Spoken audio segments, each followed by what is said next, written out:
جب حالات بہت کٹھن ہو گئے مکہ المکرمہ کے اور اللہ کی طرف سے ہجرت کا حکم آنے والا تھا، تو حضرت ابو بکر رضی اللہ تعالی عنہ کو حضور نے کہا کہ اے ابو بکر تیار رہنا، امر الہی کے آتے ہی ہم اس شہر کو چھوڑ دیں گے۔ اور پھر وہ وقت آیا کہ جب کفار نے حضور کے گھر کا محاصرہ کر لیا، آقا کریم علیہ السلام کو معاذ اللہ شہید کرنے کے ارادے سے ارد گرد جمع ہو گئے۔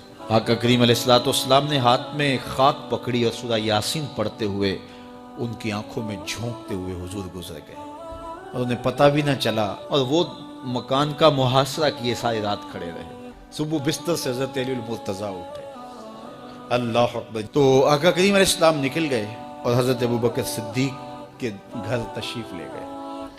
اب دروازے کو دستک دینے لگے تو آواز آئی، حضور میں حاضر ہوں۔ حضرت ابو بکر صدیق تیار کھڑے تھے، تو کہا ابو بکر تم تیار ہو؟ کہا حضور آپ نے کہا نہیں تھا کہ تیار رہنا، کبھی ہجرت کا حکم آ سکتا ہے، تو میں تو اس دن سے ہی تیار رہتا ہوں کہ کب حضور آئیں اور جو فرمائیں میں وہی کروں۔ اور پھر وہاں سے لے کے حضور کو وہاں تک گئے، اور جبل سور کی چوٹی پر وہ غار ہے، اللہ اکبر، اس غار میں جانے سے قبل حضور کو باہر بیٹھنے کا کہا، عرض کی حضور ذرا میں غار کے اندر کے ماحول کا جائزہ لینا۔ غار کے اندر اترے، پہلے اس کو صاف کیا غار کو، پھر دیکھا جگہ جگہ سوراخ تھے، تو اپنا امامہ پھاڑ کے قمیض اتار کے اس کے ٹکڑے کر کے ان سوراخوں میں کپڑا دے دیا۔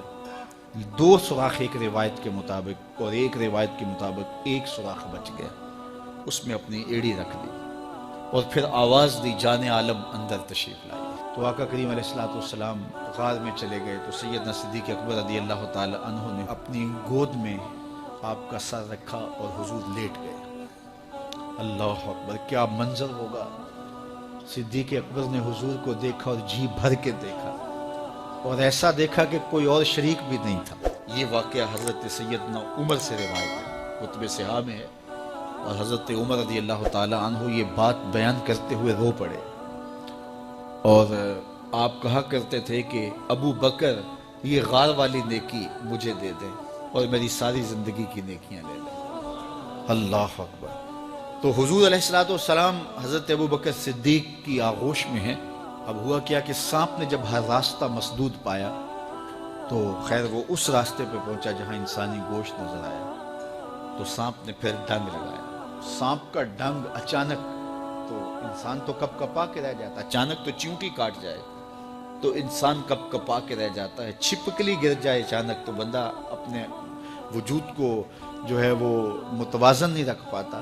تو نیچے سے سانپ اور وہ ڈنگ لگا رہا ہے، لیکن لفظ سنیے، یہ حضرت عمر کی روایت ہے کہ حضرت سیدنا صدیق اکبر نے اپنی ٹانگ کو جنبش نہیں آنے دی، مخافتا ان یتنبہ رسول اللہ، اس ڈر سے کہ کہیں حضور بیدار نہ ہو جائے۔ ساری توجہ ادھر رہی، بے اختیار آنکھوں سے آنسو ڈھلک پڑے، درد کی شدت اتنی تھی، اور آنسو گرے تو حضور کے رخسار پہ۔ آقا کریم بیدار ہو گئے، بیدار ہوتے ہی میرے حضور نے کہا، مالک یا ابا بکر، ابو بکر کیا ہوا؟ تو یہ ہوتی ہے ہنگامی صورتحال۔ ہنگامی صورتحال میں کسی کو پکاریں یا کسی کو کوئی جواب دیں تو مروجہ آداب کی رعایت کے ساتھ جو لفظ بولے جاتے ہیں وہ ترک کرنے پڑتے ہیں۔ اس مائک میں کرنٹ تھا، تو میں قریب ہونے لگا، تو آپ نے مجھے متنبہ کرنا تھا، تو میرے ساتھ آپ بہت پیار کرتے ہیں، بہت محبت کرتے ہیں، تو آپ نے اگر مجھے یہ بتانا ہو کہ اس میں کرنٹ ہے، اور اگر آپ نے منہ قریب کر لیا تو آپ کو نقصان پہنچ سکتا ہے، تو میرے نام کے ساتھ 20 القاب لیں گے؟ آپ نہیں لیں گے، آپ جلدی جلدی جو ہے وہ مجھے کہیں گے جناب یہاں کرنٹ ہے، تو میں یہیں سے رک جاؤں گا۔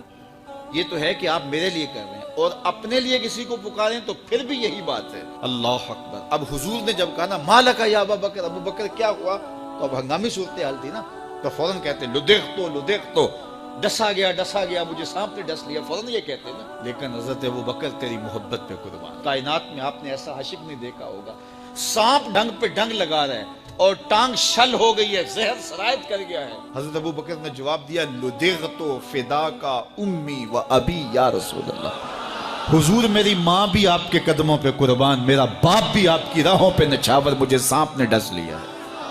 تو اس مشکل وقت کے اندر بھی ادب کا کرینہ نہیں چھوڑا۔ جب معراج کا واقعہ ہوا تو یہ بہت عجیب و غریب واقعہ تھا۔ تو آقا کریم نے جب اعلان کیا کہ بتایا کہ اللہ نے یوں مجھے خلوتوں میں بلایا، تو قریش نے سمجھا کہ اس سے بڑھ کر اور موقع کیا ملے گا پراپیگنڈے کا۔ تو کہا ابو بکر کوئی نئی بات سنی ہے؟ کہا تم سنا دو۔ کہا اگر کوئی کہے کہ رات کی مختصر تنہائی میں مسجد حرام سے مسجد اقصیٰ تک پہنچا ہوں، پھر وہاں سے واپس بھی آ گیا ہوں، تو بات ماننے میں آتی ہے؟ آپ نے برجستہ کہا بالکل ماننے میں نہیں آتی۔ اتنے مختصر وقت میں مسجد اقصیٰ جائے اور پھر پلٹ کے بھی آ جائے، کم از کم 2 ماہ چاہیے۔ 1 مہینہ جاتے ہوئے لگتا ہے، 1 مہینہ آتے ہوئے لگتا ہے۔ کوئی چھو کے بھی آئے تو 2 ماہ چاہیے۔ تو سمجھا کہ لوہا خوب گرم ہو گیا، اب چوٹ ٹکانے پہ بیٹھے گئے۔ کہا ماننے میں نہیں نہ آتی؟ کہا بالکل نہیں ماننے میں آتی۔ تو کہا پھر تیرا یار ہی تو کہتا ہے۔ تو حضرت ابو بکر صدیق نے فرمایا وہ واقعی کہتے ہیں؟ ہاں ہاں ہاں انہی کا کہنا ہے۔ تو حضرت ابو بکر بولے لئن قالہ فقد صدق فاصدق، اگر انہوں نے کہا ہے تو سچ کہا ہے، میں تصدیق کرتا ہوں۔ کہا ابھی تو تم کہہ رہے تھے کوئی کہے تو ماننے میں نہیں آتا۔ کہا کوئی کہے تو اب بھی نہیں ماننا، وہ اس سے بھی عجیب کہے تو مان لوں گا۔ اللہ اکبر۔ فَبِذَلِكَ سُمِّيَ صدیق، علماء نے لکھا یہ وہ وجہ تھی جس کی وجہ سے آپ کو صدیق پکارا جانے لگا۔ معراج کی تصدیق کی اور صدیق کہلائے۔ صدیق تصدیق سے بھی ہے، اور ساری زندگی آپ نے جھوٹ زبان پہ نہیں آنے دیا۔ آپ کی طبع میں جو صداقت رچی بسی تھی، بلکہ ایک مشکل وقت آیا آپ پر، وہ جب حضور علیہ السلام کو اللہ کا حکم ہوا اور ہجرت کر کے حضور مکہ سے مدینہ کی طرف عازم سفر ہوئے، تو حضرت سیدنا صدیق اکبر رضی اللہ تعالیٰ عنہ ساتھ تھے۔ مکہ المکرمہ سے جو مدینہ المنورہ ہے وہ شمال کی جانب ہے، اور غار ثور مکہ المکرمہ سے جنوب کی سمت ہے۔ تو آقا کریم علیہ السلام نے سفر کرنا تھا مدینہ شریف کا، تو شمال کی سمت نہیں گئے بلکہ وہاں سے سفر جنوب کی جانب کیا، اور پھر وہاں سے حضور جو ہے وہ 3 دن گزارنے کے بعد مدینہ المنورہ کی جانب روانہ ہوئے۔ یہ سارے ادھر ڈھونڈتے تھکتے رہے، اور حضور وہاں آرام کرتے رہے، اور 3 دن کے بعد جب ڈھونڈ کے ان کو کچھ نہ ملا، تو آقا کریم وہاں سے نکلے اور سیدھا مدینہ المنورہ کی جانب عازم سفر ہوئے۔ انہوں نے 100 سرخ اونٹ حضور کی گرفتاری کے لیے انعام رکھا ہوا تھا۔ تو مختلف قبائل کے لوگ حضور کو ڈھونڈنے کے لیے نکلے تھے کہ بہت بڑا انعام ہے، 100 سرخ اونٹ ملیں گے۔ ایسے لوگ بھی تلاش کر رہے تھے جو حضور کو جانتے نہیں تھے۔ تو راستے کے اندر حضرت ابو بکر صدیق سے کوئی شخص ملا، اور اسے شک پڑا کہ جن کو میں ڈھونڈ رہا ہوں کہ وہ کہیں یہی نہ ہو۔ تو اس نے حضرت ابو بکر صدیق سے پوچھا آپ کا نام؟ تو انہوں نے کہا میرا نام عبداللہ ہے، ابو بکر ہوں۔ تو اس نے پھر حضور کا پوچھا۔ اب حضور کو وہ ڈھونڈ رہے ہیں۔